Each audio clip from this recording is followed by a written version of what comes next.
Hey everyone, welcome back to the Track Limits podcast presented by Formula Addict. The Brazilian Grand Prix has just ended. We are here in Crater Club in Toronto, and there's quite a bit to go through, specifically the first 20 minutes and the last 20 minutes of the Grand Prix. But or like 2 minutes? Yeah, 20? I don't know. Okay, Like, first 30 seconds, last 30 seconds. Actually, no. no. Not even the first 30 seconds. Formation lap. Oh, yes. Indeed. And the final lap. Yes. But we'll go through it. First the of sprint all, race. let's run through the order. 10th, we had Esteban Ocon. 9th, we had Yuki Tsunoda. Let's go. 8th, we had Lewis Hamilton. 7th, Pierre Gasly. 6th, Carlos Sainz. 5th, Lance Stroll. Be back. Making a comeback back into the top 5, which we like. 4th, Sergio Perez. 3rd, Alonso by 0.053 seconds on the final That's going to lap. haunt Checo. Honestly. That number is going to haunt him. A little bit. 2nd, you had Lando Norris, who also took driver of the day. And finally, as usual, the one and only Max Verstappen. 17 wins now? 17 wins. A lot of DNFs in this race, quite a few. I would like to name, moment of silence for them. George Russell, Zhou, Bottas, Magnussen, Albon, Leclerc. Yeah. Was this the most this season? No. Australia. Yeah. But Why second, does probably I second most. remember? Who? It was carnage. I mean, Yeah. both Alpines. I think there were at least 8 or 9 Albon, cars out in yeah. Australia. Yes. We had 2 red flag restarts. Or, Yeah. No, 2 we red did, we flags, did. 1 restart, I think. Yes. And that was, yeah. And then they red flagged even the final lap restart. Yeah. Where That they was on did a at the safety, very no? end. Chaos. Chaos. All right. But the fastest lap goes to Norris again, who took driver of the day, though I personally think it was Alonso. 100%. But Feven, we'll go right to you. Ferrari fan, Ferrari decked out. How was your day today? It has been, and I'm not the only one when I say this, it's a very, very tough and hard time to be a Ferrari fan.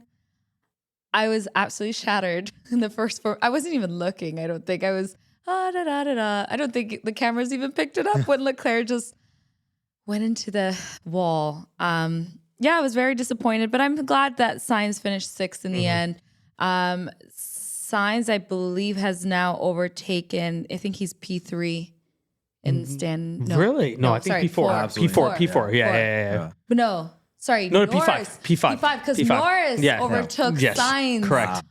Isn't that crazy? Yeah. Over the last What a trajectory. half of the season, Yeah. like Norris has just brought it out of nowhere. So Other than Max, he has scored the most points in the second half of the season, which is pretty incredible. So yeah, I mean, I'm a fan of many drivers, not just Charles Leclerc. So it was a very entertaining race nonetheless. But I was going into it absolutely gutted. Yep. And then, Henny, I'm curious. Red Bull, obviously, good performance by Max. Probably what we expected. Perez, what did you think of what he did today? I thought he did awesome. Yeah. Coming back from a DNF last week, I think he left it behind because what we saw this weekend, both in qualifying, if he didn't have Piastri's incident in Sector 3, he would have finished P2, P3 from the lap he was doing. And then in sprint race, he did another awesome job. Mm-hmm. He got on podium. Mm-hmm. Yeah. And even today, honestly, he had the pace for it, and it was such a good race. Like, he actually gave us a good race. He didn't make mistakes. I know everyone wanted him to pass Alonso. He had the car for it. I don't know if he overheated his tires and couldn't do it and just burned them being in that DRS for like 30 laps, literally. Yeah. Literally. Other than that, I think the sprint race was much more eventful than what we saw at this race until the end and at the beginning with the carnage. Other than that, honestly, everyone got out of DRS, and it was just... They showed the Alonso fight and Perez for like what 30 laps. Legit. There was no other things happening on the race. No one was within DRS zone at all. No. So I think it was a lackluster event for me. And then what about the race start? The whole race? Yeah, I think so. Yeah. I mean, what really happened other than the end? I agree with that though. The I really end was remember chaos, the race but that was start it. and the end. That was it. Yeah, but I thought maybe that's probably because we were entertaining. We were entertaining guests, by the way. Toronto watch parties, Yeah. unbelievable. But continue. Thank you for everyone for I sharing. don't know. I thought this the track is just such an amazing track It that is. it's like seeing a lot of. There were some overtakes that were really impressive. It wasn't just at the end. I think when people were coming out of the pits, Yeah. it was a lot of good racing overall. I honestly thought they fought harder during the sprint race than I they agree. actually Oh, did during the yeah. race. I definitely agree. Like, that was so entertaining to watch. Yeah. There But I was think so the much sprint- happening. It's not because it was a sprint. I don't like. I've now decided I don't like sprint races. Yes. Yeah. I think everyone, maybe not everyone, but I just most people do. Most people do. But I think the sprint race was interesting because of the track for this particular race versus some of the street tracks that we've seen and some of the other sprint races. I think this one was a lot more interesting because of just the track itself. Yeah. I would even say it's like super interesting because all these DNFs that happened today was something we expected to see in Mexico with overheating and the engine. And now we're seeing it in Brazil, which doesn't really happen a lot. Yes, there's high deg, but having overheating your engines is not something we haven't seen in a while on this track. What happened to Alfa Romeo? I think that was it. That's pretty much it. So there was nothing official, right? It could have been a mechanical issue, but I do think it was a cooling having both issue. cars. And George. And George. That might have been the same issue because he had no contact, nothing happened. Yeah. So it must have been some mechanical issue. But Mercedes obviously weren't looking strong the whole weekend. I mean, we were talking. They were in practice. No. I mean, in practice, fair enough. They were like positive. Okay. It was one practice session. I know. But I mean, sprint is not great. No, but I was like, Max was on mediums. Oh no, he was on hards, and he was a second off the pace in hards. Yeah. But like, even in qualifying, you looked at Lewis, for example, pushing in, potentially getting pole. Sector 2, he's literally ahead of Norris by 0.066 or something, and he ends up being 0.3 away from Norris. 0.3 in that last sector. Like, the third sector was the bane to their existence. So what are you supposed to do about that? I mean, if you're Mercedes, do you look at that result today and be like, that was the most we could fight for, or is that not the best? I legit think they did what Red Bull did last year. They have the wrong setup. Yes. What they didn't practice, thought they would work in the long run, and it just bit them. Much similar to what Red Bull did. From being P2 in the last two races to this. What are they? 7th and DNF. P8 and DNF. Are you joking? Yeah. This is not, and I think Toto came out and said like that was just so disappointed in the car they had for this weekend. It was not drivable. Like it was not what should have been, having come off the two back-to-back great results for the team. So I really went into it being with such high expectations for Hamilton and George, but Hamilton mainly. This is his second home. Yep. This was I don't know. At the end, I think even like the fans were like chanting his name. He came back out. Like he's a real like hero there. Yep. And it's just so disappointing. I felt as gutted as I felt for Checo last weekend when in his home race he didn't get a chance to even show what he's got. Yep. I feel like the Mercedes and specifically Lewis really didn't have the car. Yep. And it was a setup. And it's unfortunate because it's not like it's a new track where you don't have previous years' data. Yeah. George won last year. I mean, Lewis probably put on, in my opinion, the best performance in a Grand Prix weekend ever. Yep. I mean, that straight line speed was pretty suspicious. But in 2021, I mean, coming from the back of the field in the sprint and the race, I mean, that straight line speed is important in Brazil. Yes. And yet they didn't prioritize it for some reason. I also think it's because they're using this new Spec B car and they have no data on this car, on this track, that is compared to last year. Yep. Funny enough, they should have just went back to last year's Spec and raced on it. And they probably would have performed much better. Yep. I was actually super excited to see if Lando was going to do a one pit strategy and just make Max fight for it. Oh, but no. man, Max was gaining like 2 seconds. 2 seconds to a second, 2 seconds a lap. Yeah. And he was already, when he came out of the pits, I think he was 8 or 9 seconds behind Lando. So no, he was like 12 when seconds. We were chatting, he was gaining, he was like gaining at least a second or two. And because we were like, you think you'll catch him? He's like 11 laps left. And we both looked and we're like, oh yeah. It's going to destroy him. It's going to happen. What was the best moment of the race, Henny? What was, in your opinion, the best moment? That last lap. I mean, Alonso and Checo fighting. I mean, you gotta give brilliance to Alonso. He doesn't have the best car. Checo has the best car. Yeah. The way he held him and the way he was even charging his DRS or his ERS energy in sector 2 because he knew Checo had no grip going into those sectors, and then just charging it all up, using it in that sector 3 and sector 1. Like he made Checo kill his tires. Yeah. And Checo, being smart, also started saving his energy for that last lap shootout or the second last lap. And he did it. But again, Alonso's smart. He's like, well, okay, I'll let you take that first sector, but I'm coming back on the next DRS and taking you. Yeah. And he knew he had no grip after that. So it was so smart. You got to give him brilliance. That was the best. Yeah. Yeah. I agree. Like, what else happened? I'm trying to think of what The race start was pretty chaotic. I mean, Magnus and Albon colliding. So gutted. I mean, what is Albon supposed to do? He was driving straight. He took the outside line. It was a racing issue. To be fair, what was Magnussen supposed to do? No, I know. he was just so unfortunate. It was like you can't have three. You can't have 3 cars in that going down. Actually, it was wide enough. But to be fair, Lando got hit the same way last year. Yeah, almost coming in 3 wide. Lando got hit. And I think that's actually why. I mean, Lando had an unbelievable race start today. Yeah, he launched from P6 to P2. Yeah, I think Stroll had anti-lock for sure because he was frozen for like half a second on the start. So unless he forgot, he had no business doing that. Hey, P5. Hey, P5 is a great result. Great result. But I just knew that like he would be swallowed. Yeah, okay. I think they were better, faster cars. I mean, you can't argue that. Yeah. Biggest letdown, people. And I will mention one right away. And this is based on the sprint race. Esteban Ocon. You know, I'm an Esteban fan in some ways. I like his racing. I like that he's elbows out, doesn't care whoever is behind him, doesn't care whoever is ahead of him, he'll go after him. But to kind of hear some of the comments he made after the fact, the lack of maturity, in my opinion, to not recognize that, okay, maybe I'm at fault here. Yeah. And I felt like Alonso, he was turning a bit left. To be fair, the road kind of turned a bit left coming out of turn 2. Yeah.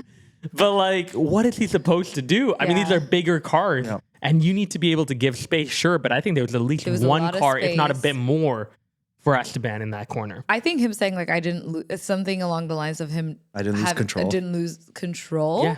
Like, then I had to save the car. But then I had to. So if you didn't lose control to begin with, what are you saving it from? Delulu. I did not see this in the bingo card for the. Like, I did not see him being in the Delulu land. But you know what? We will put him there with the rest of the Ferrari fans, including myself. No, that was particularly weird. Yeah, I had no idea. Any other disappointing moments? Danny Ricks. I mean, he did great in the sprint. In the sprint race. I think he finished P6. P11. No, P11. No. He was outside the points. Obviously, he got passed, but he showed good pace. Yeah. He was fighting with Piastri. He was fighting. He got passed by Piastri and all of that. Yeah. The tires but I think he had. I was disappointed for him because coming off of that's where he finished. Yes, last weekend. These triple headers have had my weekend. So much content and so much racing, which I love. But having having been in the points last weekend and then not in points this one, your teammate, which I'm very happy for, Yuki, is outperforming you. I think that's disappointing for Danny Ricks, who comes with a lot of expectations. And a lot of fanatics and fan. He did take damage though. So he had to start from the pit lane start this race. Yeah. But he qualified not well anyways, didn't he? Both of them didn't know. Yeah, no, they both of them P15, were out P16, I think. Yeah. But Yuki did outperform him in both the sprint and the race this weekend. So I didn't look into like what their setup or what the difference was, but that was surprising. Yeah. Yeah. I mean, surprising would also be AlphaTauri. I mean, what we saw in the sprint race, overtaking a Mercedes is... Oh my God, I forgot about that. Bold. That's crying. Yuki overtook Lewis. Yes. No, don't even repeat that again. Oh my God. And the thing is, those two had their drama throughout this year. And I know with Yuki and Hamilton, just during qualifying, there was issues. That meant a lot to Yuki. And you just know it. Just overtaking Lewis on a race with a poor, I wouldn't say it's a poor car, but Mercedes is supposed to be better, and you did that on track. That's a big moment for Yuki. Yeah. Final thing before we talk about what's outside of the race, and obviously next weekend, Charles Leclerc made a post. Not even a post, on radio. He went out and after his steering issue malfunction, he said, "Why am I the most unlucky driver?" What do we think? I'm curious. Do we think he is the most unlucky driver on the grid? Shall I read? I found this on Twitter. Shall I read you all his I'm gonna read you. I'm gonna read this. Give us a highlight. Bahrain, DNF. Saudi, penalty. Australia, DNF. Baku, P2 and P3. Miami, his fault. Monaco, penalty. Spain, problems in qualifying. Pit lane start. Canada, strategy issues. Austria, penalty and sprint shootout. Disqualification. He does, I think, P2 in the race. Silverstone, P3. Electric issue and strategy issue. Hungary, 9-second pit stop, and he had no access to water. Spa, he had no issues. He finished P3. Netherlands, he DNF. Monza, no issues. P4 in the race. Singapore, cooling issue. Japan, P4 in the race, no issue. Qatar, penalty and sprint, maximize the race. Austin, disqualified. Yeah, disqualified. Mexico, P3. Brazil, lift and coast in the sprint. Yep. And DNFs. And DNF. So really, he's had like 3 or 4 races where okay. Yeah, it's a year to forget. I don't think he's been unlucky his whole career, but this year, yes, he has taken some heavy hits, and I think he just wants to forget about this year. He's done. I think just start fresh. 2 more. Like, why even show up for the next 2? The next 2 races. Yeah, honestly. No, I feel really bad for him because he's one of my favorite drivers. Yeah. And he's one of the most humble and like really hard work. I mean, not that I've met him personally and know him, but the way he presents and just having watched him. So I had such high expectations going in. I'm actually heartbroken. I feel like I could cry. Yeah. Henny, in the first half of the year, I was not sleeping too well. You remember that? You were definitely not sleeping. You were sending messages at 3 a.m. in the morning. Not 3 a.m., but close to 2 a.m. But then I found Manta Sleep. Yep. And honestly, Manta Sleep has been really helpful in helping me sleep, but helping me sleep in a very healthy way. They have an assortment of different masks here, everything from their 100% blackout mask to their cooling mask to help with cooling your eyes while you're sleeping. Silk. Look at that. No face wrinkles whatsoever when you wake up and also when you get older. Of course. And finally, Bluetooth embedded mask. What? All the sound waves coming in the middle of the night? This is optimal. It's pretty incredible technology. Yeah. And they're also pro-nap too. What's pro-nap? They're so against this BS corporate lifestyle where you have to go. They're all about taking naps, improving your vitality throughout the whole day. So check out Manta Sleep, guys, using our special link below. And also, if you want to use on checkout T-Limits, that's our code, T-Limits, you'll get an incredible discount. Outside of the race, Max Verstappen again commented on a few things. He commented, number 1, on Vegas. He said the upcoming race in Vegas is more for show than it is for racing. And then he reiterated his comments on the sprint race, saying he is not a fan. But I'm curious. We talked about the sprint race last weekend on our Race Reflection episode. If you didn't catch that, feel free to plug it. But Vegas, coming up, Max Verstappen says it's a show, it's a gimmick, it is not real racing. What do we think about that? I agree. Yeah. Agree. Why? I just think we've gone too far to cater to the commercialization of the sport. I think like based on what I've seen also in the back end of like how the city has been destroyed essentially to create this, like cutting down trees. Yeah.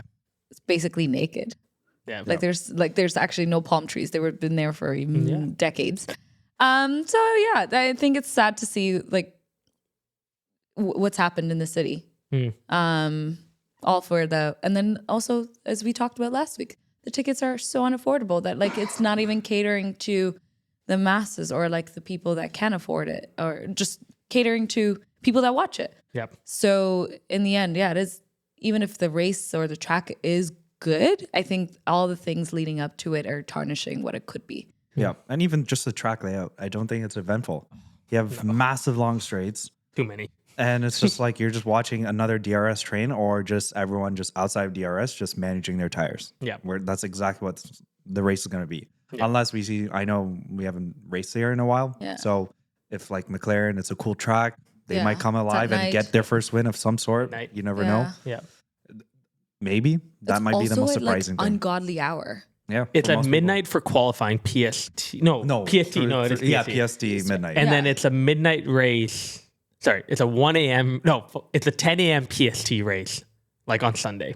So 1 p.m. EST on Sunday, and it would be 3 a.m. on Saturday. So people, that would be like 8 a.m. Okay, maybe in Europe it's 8 a.m., 9 a.m. So it's kind of what they're maybe not used to, but it's okay for them. On the other side of the world, it's in the afternoon, but like for the North American. Yeah, I mean, the East Coast is like, forget about the place where the race is. Yeah. We'll see it in the morning. I don't know. I'm not that excited. Well, F1 has not raced in Vegas since 1982. Yeah. And it's also worth noting, Liberty Media has spent apparently over $400 million investing in the paddock, the paddock club, the entire area. They're putting their money in. I know. What are they calling They're it? calling it pit building. Yeah. Sorry? Pit building. Is Pitbull performing? He might be, honestly. Like, never know. He literally might be. Greatest branding. But Liberty Media has never put their own money into building a race facility within a track. Yeah. So they're clearly putting an investment here because they think eventually it'll become profitable. That, and also it's becoming their new headquarters after the race. It's their U.S. headquarters. So they're like, if we're going to spend this much, might as well bring the whole North American team there. And that's their home base, right? So I feel like that they're going to make their profit out of this, but it's going to, like you said, it's going to be a few years. It's not going to be, it's going to be like another Miami. It's going to probably be chaos this year. Yeah. And they're going to figure out their ways, and hopefully it becomes more affordable, sustainable for everybody. And and become a good maybe race. plant more trees. Like, Give me predictions, though, really quickly for Vegas. I want to hear drivers. I want to hear teams. Give me the prediction, Henny. What do you think's going to happen? I think it's going to be probably the same. Do I hear boss music? What is this? It's going to be Max, Norris, and I want to put Checo. If he stays out of trouble with that car, he should be up there. I need Hamilton.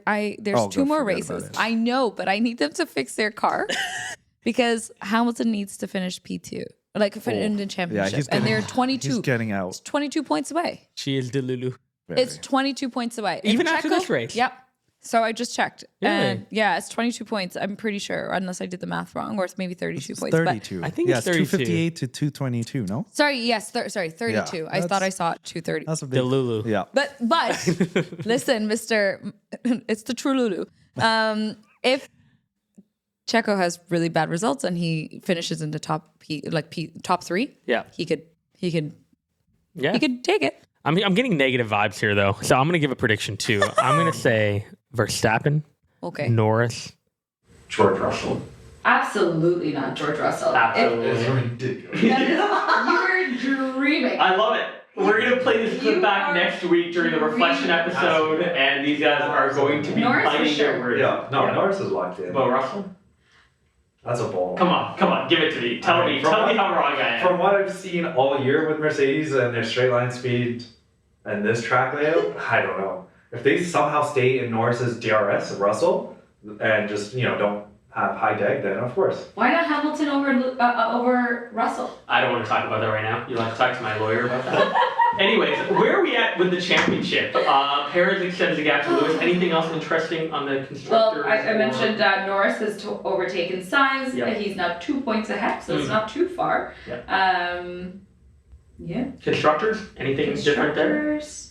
I tell you. How far ahead of That's a good result for Aston Martin. They should keep it close to McLaren. Yeah. Red Bull 782, obviously. Mercedes 382. Ferrari's 362. McLaren's 281. Yep. Aston Martin 261. So That's Aston Martin's P5. McLaren, I'm so impressed what they've done in the last 10, 12 races.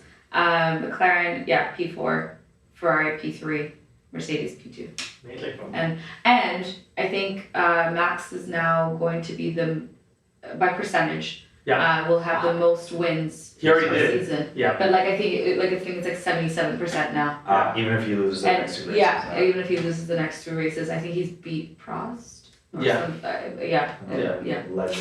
So Congrats, Max. let's talk about it. Come on the pod. I think you should. By the way, guys, we have an incredible episode coming up this week. Felipe Massa, who is touring around the Brazilian Grand Prix, talking to a bunch of people. The stuff that he told us was pretty cool. And there's a lot that we unpacked with him, so definitely check that episode out. It comes out this Thursday, November 9th at 2 p.m. Eastern. Otherwise, any final thoughts, people? Put it in your calendar. Don't forget, November 9th. Just do it. Make it. And subscribe. Why haven't you already? Just tell us. Like, subscribe, share this video. Thank you again for your support. Thank you again if you came out to our Toronto watch party. We really, really appreciate it. And we'll see you in the next episode. Talk soon.